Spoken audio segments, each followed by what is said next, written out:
News alert, police just arrived in Washington to the Andrew Jackson statue across from the White House. This is Lafayette Square Park, right in the center of Washington. On the left, you see live pictures of police removing ropes protesters were using to try and tear the statue down.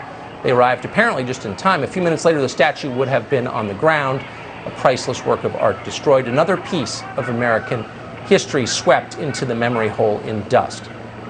On the right, you can see video from moments ago, protesters trying to take it down. They've also spray painted the word killer on the base of the statue. They are literate vandals, needless to say, but they are suddenly in charge.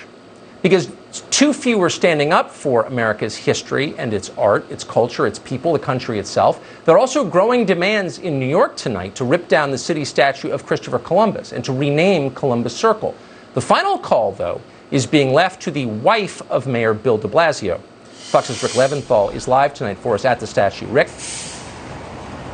Tucker, the statue of Christopher Columbus was installed here on Manhattan's Upper West Side in 1892. It's listed on the National Register of Historic Places and is one of the most recognized landmarks in a city full of them. But as you can see tonight, it is ringed with metal barricades and a pretty heavy police presence because of threats to tear it down. The monument is 76 feet tall, including the 14-foot marble statue on top, honoring the Italian explorer credited with helping create the Western world. 8 years ago, the statue was the subject of an art exhibit with an 800-square-foot living room built around it, allowing visitors to go up and get up-close access to the sculpture. But there are growing calls to remove it now, with protests last weekend and a petition signed by thousands of people.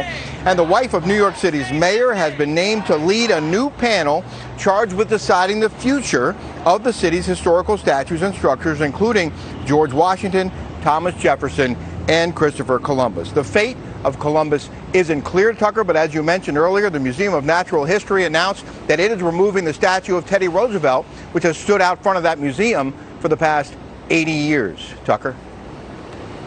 Almost beyond description. Rick Leventhal, thanks so much from Columbus Circle for us tonight. Sure.